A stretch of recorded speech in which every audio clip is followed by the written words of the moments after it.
ഈ അമ്മ എന്നുള്ളൊരു ഫീൽ ഉണ്ടല്ലോ, അത് ഭയങ്കര ഡിഫറെൻ്റ് ആണെന്ന് എനിക്ക് ആദ്യത്തെ പ്രഗ്നൻസി തന്നെ ഭയങ്കരമായിട്ട് മനസ്സിലായ കാര്യമാണ്. പക്ഷേ സെക്കൻഡ് പ്രഗ്നൻസി ഭയങ്കര ഡിഫറെൻ്റാണ്.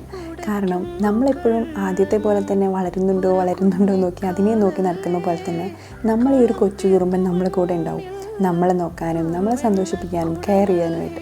അപ്പോൾ അവന് വേണ്ടിയിട്ടാണ് ഇന്നത്തെ ഡിഷ്. എൻ്റെ പുറകെ നടന്ന് ശല്യപ്പെടുത്തി എപ്പോഴും എന്നെ കൊണ്ട് ഉണ്ടാക്കിപ്പിക്കുന്ന ഒന്നാണ് ഈ ഇൻസ്റ്റൻറ്റ് ന്യൂഡിൽസ്. അവന് ഭയങ്കര ഇഷ്ടമാണ് വെജീസൊക്കെ ഇട്ട് അവൻ്റെ മുന്നിൽ നിന്ന് ഇങ്ങനെ ഉണ്ടാക്കാനൊക്കെ. അപ്പോൾ ഞാൻ അവന് യൂസ് ചെയ്യുന്നത് ബ്രാഹ്മിൻസിൻ്റെ കാശ്മീരി ചില്ലി യൂസ് ചെയ്തിട്ടാണ്. ഇത് നമ്മളുടെ ഫുഡിന് ഒരു പ്രത്യേക ടേസ്റ്റും ഫ്ലേവേഴ്സും കൊടുക്കും. കുട്ടികൾക്ക് ഉണ്ടാക്കുന്നതായതുകൊണ്ട് തന്നെ എരിവ് കുറഞ്ഞ് അവർക്ക് ഇഷ്ടമുള്ള നിറത്തിലൊക്കെ ഉണ്ടാക്കി കൊടുക്കുമ്പം അവർക്ക് ഭയങ്കരമായിട്ട് ഇഷ്ടമാവും. ചില്ലീസ് മാത്രമല്ല, ബ്രാഹ്മിൻസിൻ്റെ സ്പൈസ് മസാല ആയിട്ടുള്ള ടേമറിക് പൗഡറും ഞാൻ യൂസ് ചെയ്തിട്ടുണ്ട്. കുഞ്ഞുങ്ങൾക്ക് ഇഷ്ടമുള്ള ഫാസ്റ്റ് ഫുഡ് അവർക്ക് വേണ്ടി സൂപ്പർ ഫുഡാക്കി കൊടുക്കാൻ ഞാൻ യൂസ് ചെയ്തത് ബ്രാഹ്മിൻസ് മസാലയാണ്. സോ അവരും ഹാപ്പി, ഞാനും ഹാപ്പി.